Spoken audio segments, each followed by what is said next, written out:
अस्सलाम वालेकुम। मोहम्मद सिद्दीक मिठवारवा वाला मौजू आज़ाद कलाम पार्ट 2। अजनबी जॾहिं यादि अची थो ॾाढो यादि अची थो। तुंहिंजो आवाज़ु गुफ़्तगू तुंहिंजो मुस्कुराइणु यादि अचे थो। तुंहिंजो साथ हुजे त बहार ई बहार आहे। दिलि भर जानी अचु इहो ख़ुशगवार लम्हो यादि अचे थो। छा तूं बि मूंखे पंहिंजे ख़्यालनि में आणींदो आहीं? छा तूं बि मूंखे पंहिंजे ख़्यालनि में आणींदो आहीं? करार ई कोन्हे इहो नज़ारो यादि अचे थो। मोहबत जो बि अजीब दास्तान आहे। चाहत ते ज़ोर कोन्हे अजनबी ॾाढो यादि अची थो। ख़ुलूस सां दुआऊं घुरां पियो अजनबी। मौला मिठो जूं दुआऊं बराबरि कंदो ॾाढो यादि अची थो। आला मिन फज़ल रबी आहे त सभु कुझु आहे। पुठ मुठ आहे त सभु कुझु आहे। अॼुकल्ह राजुल वक़्तु रुपया पैसा कोन अथसि त कुझु बि कोन्हे। साए वटि सभु को वेंदो। साओ आहे ढाओ आहे त सभु कुझु आहे। कहिड़ी नज़र कहिड़ो इंतज़ारु सुञे भींगे। सुखियो सताबो आहे निर्वार त सभु कुझु आहे। तूफ़ान कश्ती किनारा ऊंदहि में बि सुहाई माया आहे त सभु कुझु आहे। पल जो अचणु वञण वारो आहे। पल जो अचणु वञण वारो आहे। थी सघे थो मिटिजी वञे। अजनबी मिड़ई मिठू पिरभाण पाण खे धन आहे त सभु कुझु आहे। आहे सभु कुझु जहान में अजनबी। नेमतूं रहमतूं ख़ुशियूं ख़ुशहालियूं अजनबी। वाइदा आहिनि दोस्तियूं वफ़ा आहे। वट ते रसो खोलणु अहिड़ी तरह अजनबी। आऊं बनसि तुंहिंजे लाइ तूं बने मुंहिंजे लाइ। मिलियो बि कुझु कोन सम्झी अजनबी। भाग नसीब अहिड़ो जो ख़्वाब बि अधूरा।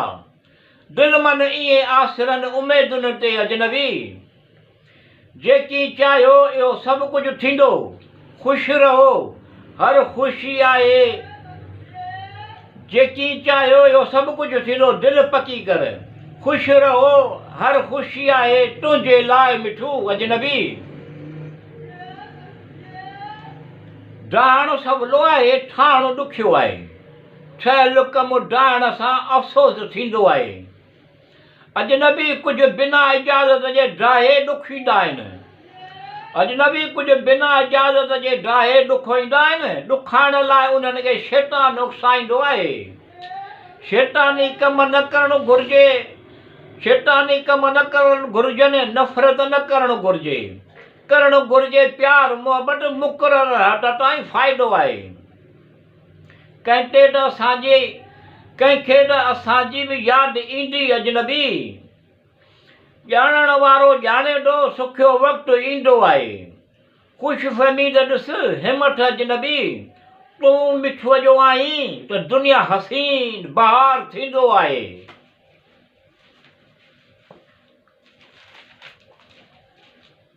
बेवस बेवस अजनबी खोट खातो। मां सोना है माल अजनबी खोट खातो। हटीअ जा ॾंद ॾेखारण जा हिकिड़ा खाइण जा ॿिया। एहसासु करणु महसूस जी कमी अजनबी खोट खातो। ॼण त प्यार मोहबत करण में बि मतिलबु। ॼण त प्यार मोहबत करण में बि मतिलबु। प्यार मोहबत करण में कमी अजनबी खोट खातो।